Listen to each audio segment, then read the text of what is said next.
وہ جوان جس کی جوانی اتنی بڑی ہے کہ 1000 آدمی مقابلے میں کھڑا نہیں ہوتا، اس جوان کے کمرے میں رات کی تنہائی میں بنا سوار کے بی بی کو بھیجا۔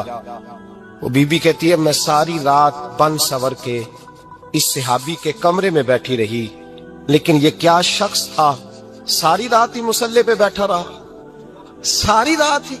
کچھ دیر تھک جاتا تو یہ کریم رسول پہ درود پڑھنا شروع کر دیتا۔ بی بی کہتی ہے سحری ہو گئی تو میں نے چھو کے دیکھا کہ انسان ہے کہ جن ہے، یہ بندہ ہے کہ فرشتہ ہے، چھو کے دیکھا، کہنے لگے پیچھے ہٹ جا۔ میں نے کہا میں نے تو سنا تھا تو 1000 کے مقابلے میں ہے اور تو اتنا بے حس ہے کہ بنی سوری دلہن بیٹھی ہے، تو نے نظر نہیں کی؟ عبداللہ بن حذافہ، بی بی کہتی ہے نظر پھر نہیں اٹھائی، نظر پھر جھکی ہوئی ہے۔ کہنے لگے بی بی میں مجبور ہوں، اب میرے اوپر کوئی حسن نہیں چلتا، میں نے جلوائے بدوحا کا دیدار کیا ہوا ہے، اب میری نگاہوں میں جچتا نہیں کوئی، اس لیے کہ جیسے میرے سرکار ہے ایسا نہیں کوئی۔ کبھی بھی اب نہیں کسی کا میرے اوپر جادو چلتا۔ میں نے مصطفیٰ کو اور کہا ذرا پیچھے ہٹ کے بیٹھ، مجھے میرے رسول نے غیر محرم سے بچنے کا حکم دیا ہے، ذرا پیچھے ہٹ کے بیٹھ۔ سحری کا وقت تھا۔ وہ بی بی کہتی ہے اس نوجوان کے جملے میرا سینہ چیر گئے، کلیجہ پھٹ گیا، چیخ نکلی، میں کفر کے عالم میں روئی۔ میں نے کہا مجھے بتا تو صحیح، آخر یہ جذبہ کہاں سے ملتا ہے، آخر یہ روشنی تو میں نے دیکھی نہیں، کہاں سے آتی ہے؟ ایک میرا باپ ہے جو بنا سور کے مجھے تیرے کمرے میں چھوڑ گیا، بتلا یہ کہاں سے کیف آتے ہیں؟ عبداللہ بن حذافہ کہنے لگے اگر کیف لینا ہے تو بھی میرے مصطفیٰ کا کلمہ پڑھ جا، آجا دروازے رسول پہ جھک جا، مل جائے گا۔ سویرے دروازے پہ باپ آیا بیٹی سے رزلٹ لینے، دروازہ کھولا تو بیٹی نقاب پہنے باہر آئی۔ باپ کہنے لگا کیا بنا؟ کہنے لگی پیچھے ہٹ جا، تو غیر محرم ہے، کافر ہے، میں مسلمان ہوں۔ اس نے کہا کیا ہوا؟ کہنے لگی تیرے جیسے کو باپ کہوں، تیرے جیسے کو جو مجھے استعمال کر رہا تھا؟ میں تجھے باپ نہیں مانتی، میں اب رسول والی ہو گئی، میں حضرت فاطمہ کی کنیزہ ہو گئی، میں اب نبی کریم کی خادمہ ہوں، خبردار میرے قریب نہ آنا۔ یہ داؤ بھی ناکام ہوا۔ اب حضرت عبداللہ بن حذافہ کے سامنے موت کھڑی کی، ایک کڑا میں تیل گرم کیا، کہنے لگے تجھے اس میں جلایا جائے گا۔ حضرت عبداللہ بن حذافہ رضی اللہ تعالیٰ عنہ جب جلنے کے قریب ہوئے تو رونے لگے۔ روم کا بادشاہ کہنے لگا شاید ڈر گیا ہے، کہنے لگے اب سمجھ آئی ہے، اب تجھے پتا چلا ہے، چلا جا۔ حضرت عبداللہ بن حذافہ کہنے لگے تو کافر ہے، تیری کافروں والی سوچ ہے، اس لیے نہیں رویا کہ موت سے ڈر گیا ہوں، میں تو اس لیے رویا ہوں کہ ایک جان ہے وہ نبی پاک پہ قربان ہو رہی ہے، کاش رب مجھے 1000 جان دیتا، میں ساری مصطفیٰ پہ قربان کر دیتا۔ بزرگ متفقہ طور پہ لکھتے ہیں، فرماتے ہیں جو گند کے ساتھ دوسرے گھر میں تاڑتا ہے وہ اپنے گھر کی خیر منا لے، جو گندی نظر دوسروں پہ رکھتا ہے وہ اپنے گھر کی خیر منا لے، اس لیے کہ جو جرم وہ کسی کے کھاتے میں ڈالے گا وہ سزا بن کے اس کے گھر کی طرف لوٹا دیا جائے گا، جو بدکاری وہ کسی کے کھاتے میں ڈالے گا وہ سزا بن کے اللہ اس کے گھر کی طرف لوٹا دے گا۔ اگر اپنے گھر کو پاک رکھنا چاہتے ہو تو دوسروں کی طرف پاک نظر رکھنی شروع کر دو۔ اگر چاہتے ہو کہ تیرا گھر بے عجیب معاملہ ہے نا، بیٹے کو تو پسند کی شادی کی اجازت ہے تو بیٹی کو اجازت کیوں نہیں؟ اگر تیرا بیٹا پسند کی شادی کرے گا تو یاد رکھنا پھر جب کسی کی بیٹی یہ لفظ بولتی ہے پھر عزتوں کے جنازے نکلتے ہیں، پھر اوریانی فحاشی کا جو ہے وہ کلک لگتا ہے ماتھے پر، پھر یاد رکھنا چاروں جانب سے رسوائیاں تیرا نصیبہ ہوتی ہے۔ اگر تو بیٹی کو روکنا چاہتا ہے تو بیٹے کا ہاتھ پکڑ، اگر تو بیٹی کو صاف رکھنا چاہتا ہے تو بیٹے کو شرم و حیا کی چادر اڑا، اگر تو بیٹیوں کے کردار کی حفاظت کرنا چاہتا ہے تو پہلے بیٹے کو پابند شریعت بنا۔ ایک بہت بڑا گناہ بدنگاہی کا گناہ ہے۔ آپ کو پتہ ہے ہمارے ملک کے اندر بدکاری، زنا اور بے حیائی کی شرح کتنی بڑھتی جا رہی ہے، کس قدر بڑھتی جا رہی ہے۔ وہ لوگ جو نکاح کر لیتے ہیں وہ بھی اپنی نگاہوں کو، میں اکثر کہتا ہوں، حضور نے فرمایا نکاح آدھا ایمان ہے، جس نے نکاح کر لیا اس کا ایمان مکمل ہو گیا، تو جو نکاح کے بعد بھی باز نہ آیا میں اس کو بے ایمان نہیں کہتا، لیکن نبی پاک نے فرمایا جو نکاح کر لے اس کا ایمان ہے، بولیے ایمان، محفوظ ہو گیا اس کا ایمان، سارے بولیے ایمان، اور جو پھر بھی باز نہ آئے، حضور کہہ رہے ایمان مکمل ہو گیا، اور جو نہ باز آیا کیا فتویٰ دیا جائے حدیث کی روشنی میں؟ میرے نبی پاک کی بارگاہ میں عورتیں آئیں توبہ کرنے، بیعت کرنے، مسلمان ہونے، تو حضور بیعت لیتے وقت فرمانے لگے میرے ساتھ وعدہ کرو، جھوٹ نہیں بولو گی، غیبت نہیں کرو گی، زنا نہیں کرو۔ ایک عورت بول پڑی، کہنے لگی یا رسول اللہ صلی اللہ علیہ وسلم میں مسلمان تو نہیں پر خاندانی ہوں، میرے گھر والوں کے ذہن میں بھی کبھی زنا کا خیال نہیں آیا، ہم تو اسے خاندانوں کے وقار کے خلاف سمجھتے ہیں۔ روز بری نظر سے کسی کو دیکھنا اور کسی کے بارے میں غلط باتیں، ناراض نہ ہونا۔ بہت سارے بوڑھے بھی لذت لے لے کے جرم بیان کرتے ہیں، گناہ بیان کرتے ہیں، غلط باتیں کرتے ہیں، کسی عورت کے بارے میں تبصرہ کرتے ہیں۔ کیا سمجھتے ہیں مرد اور عورت معاذ اللہ تعالیٰ ایک کمرے میں جا کے بدکاری کرے تو وہی زنا ہے؟ میری طرف دیکھیے اور جھانک کر کے سنیے کیا عرض کر رہا ہوں، ادھر دیکھیں میری طرف۔ نبی پاک صلی اللہ علیہ وسلم نے فرمایا زنا زبان کا بھی ہوتا ہے، زنا کان کا بھی ہوتا ہے، زنا آنکھ کا بھی ہوتا ہے۔ حضور کس طرح؟ فرمایا جس نے گند دیکھا اس نے آنکھ کا زنا کیا، جس نے لذت لے کے سنا چپ نہیں کرایا، پوری بات سنی، وہ بھی زانی ہے، اور جس نے گندی بات بولی وہ منہ کا زانی ہے، جس نے گند سوچا وہ دماغ کا زانی ہے۔ اور زانی کو سب سے پہلی سزا اللہ یہ دیتا ہے کہ سجدے کی لذت چھین لیتا ہے، عبادت کا سرور چھین لیتا ہے، اس کا نماز میں دل نہیں لگتا۔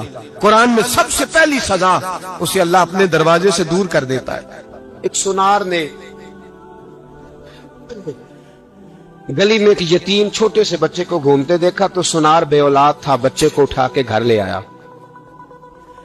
18 سال اس بچے کی پرورش کی، اس کو پالا پوسا، جوان کیا۔ سنار کے پاس وہ دکان پہ چلا جاتا، وہ کئی دفعہ دکان پہ رہتا، کئی دفعہ گھر میں رہتا۔ ایک دفعہ وہ دکان پہ تھا، بچہ گھر تھا، 18 سال کا جوان، اس کی بیوی اکیلی تھی۔ وہ جس نے ماں بن کے پالا تھا اس نے اسی پہ حملہ کر دیا، اس کا بازو بری نیت سے تھاما، بیوی چیخی۔ تھوڑی دیر گزری تو وہ نوجوان پیروں میں بیٹھ گیا، کہنے لگا اماں پتہ نہیں مجھے کیا ہوا۔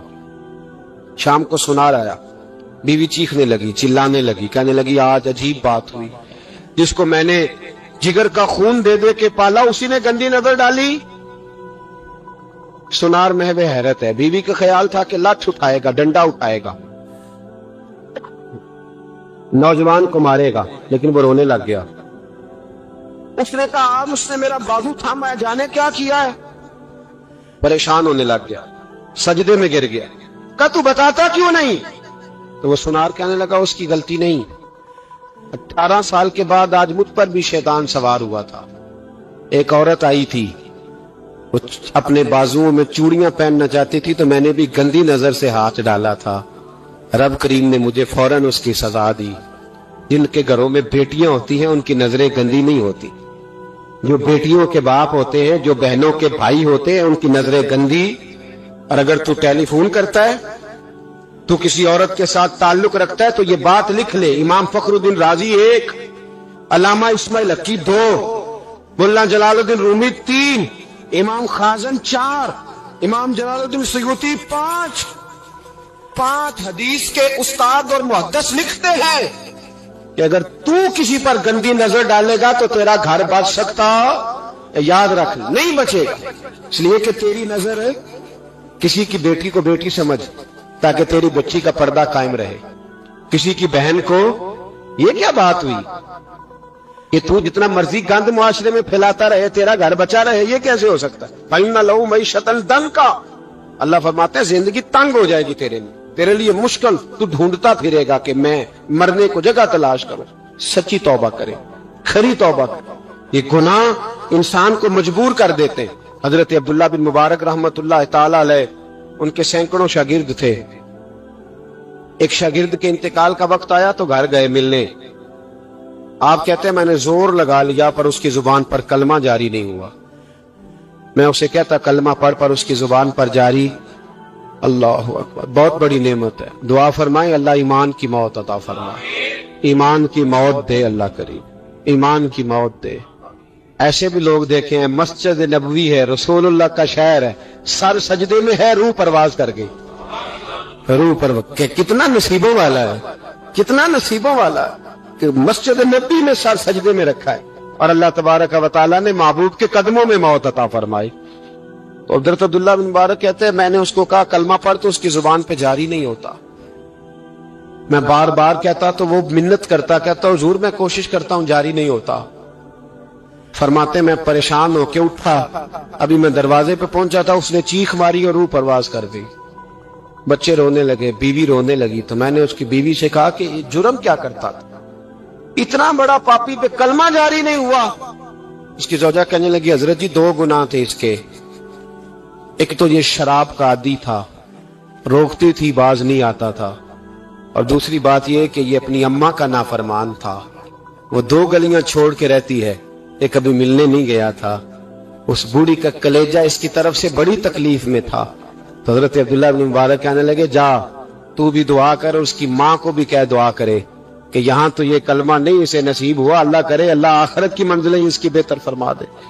حضور نے فرمایا جب کوئی بندہ کہتا ہے نا اللہ میں بھول گیا تھا، اور پھر وہ توبہ کرتا ہے تو رب اس کی توبہ کو فوراً ہی قبول فرما لیتا ہے۔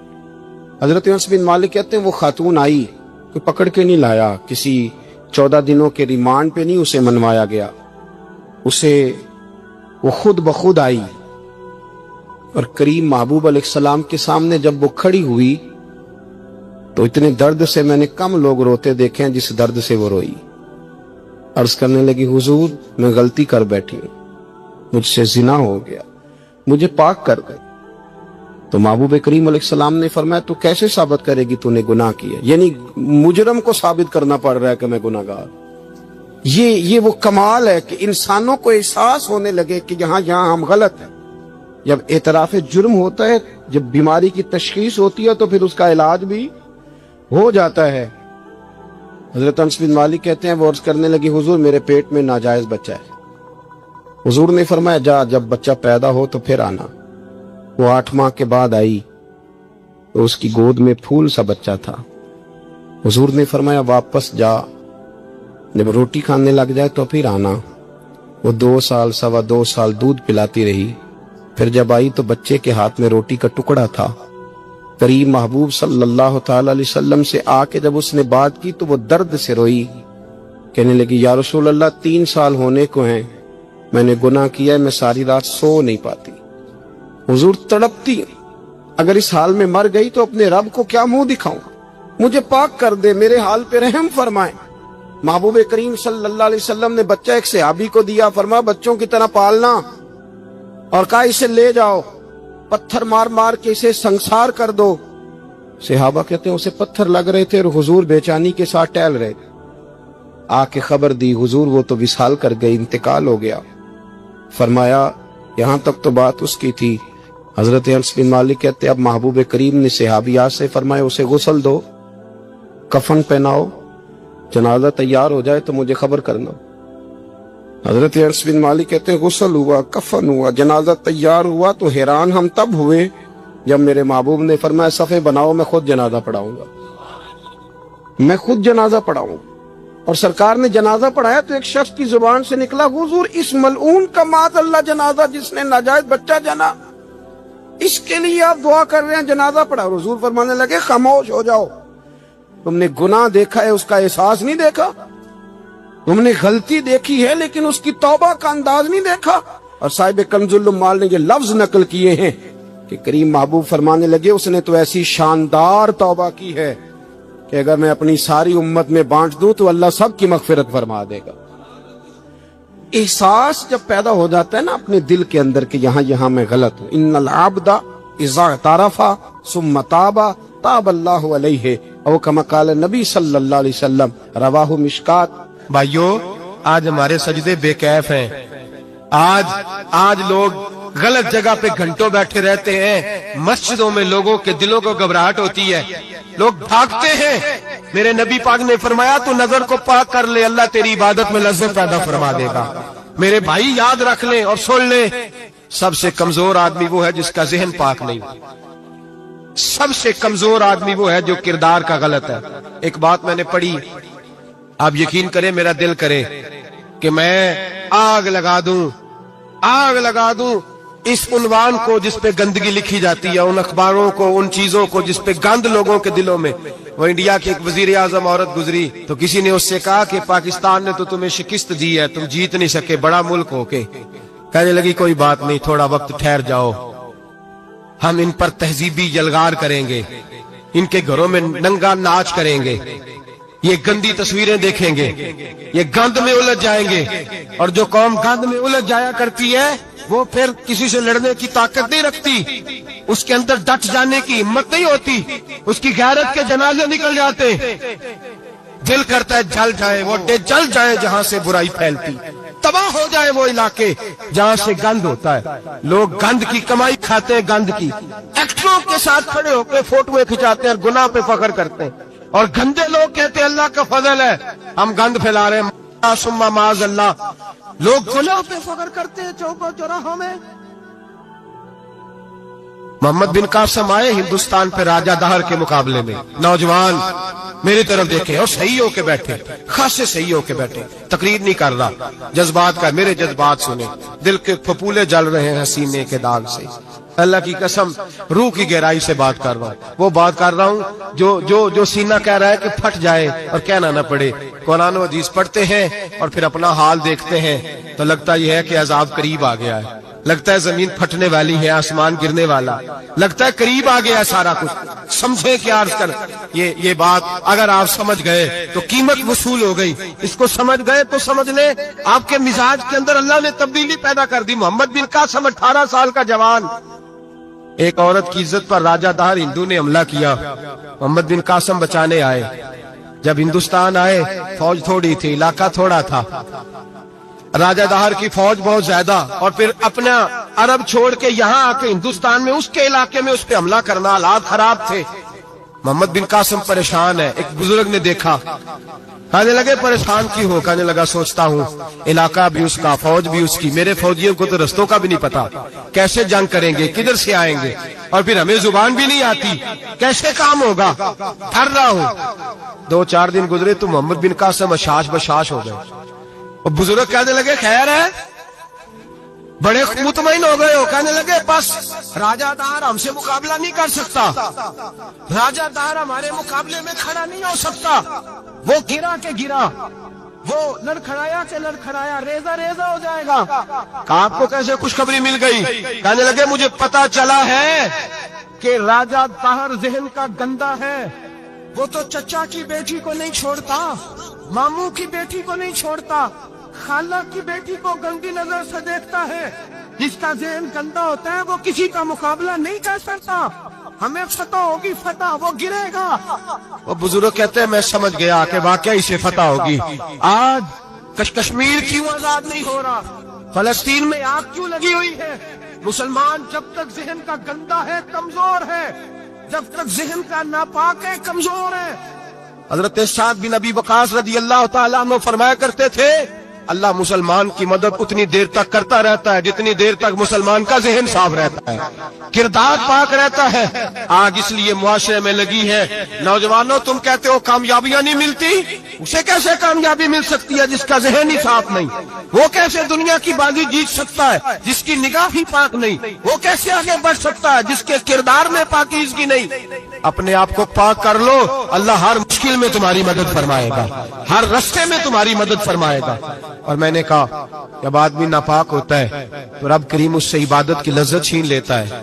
اور اللہ کی سب سے بڑی سزا یہ ہے کہ کسی کو سجدہ نہ لمبا کرنا دے. رب کریم سب سے زیادہ اس سے ناراض ہے جس کو قرآن پاک کے کھولنے کی توفیق نہ ہو. سب سے زیادہ رب کریم اس شخص سے ناراض ہے جو اللہ کی بارگاہ میں جھکنے کی لذت چھوڑ جائے. میرے نبی پاک سید عالم علیہ السلام کے صحابہ لمبی عبادتیں کرتے تھے، لمبی. کسی نے کہا تھا روم کے بادشاہ تھے کہ یہ مسلمان فاتح کیوں ہو جاتے ہیں؟ تو اس نے کہا میں نے مولا علی کے زمانے میں جاسوسی کرائی تھی، پتا کیا تھا کہ ہر میدان میں کامیاب کیوں ہوتے ہیں. تو کہتے میں نے دیکھا یہ دن کے مجاہد ہوتے ہیں پر رات کے. عارف رومی رحمۃ اللہ تعالیٰ نے لکھا ہے کہ وہ جس چیز سے بندے کو محبت ہوتی ہے نا، اس کا نام خواب میں بھی لے لیا جائے تو بندہ چونک جاتا ہے. عارف رومی رحمۃ اللہ علیہ فرماتے ایک شخص بیمار ہو گیا تھا، کومے میں چلا گیا تھا. وہ کئی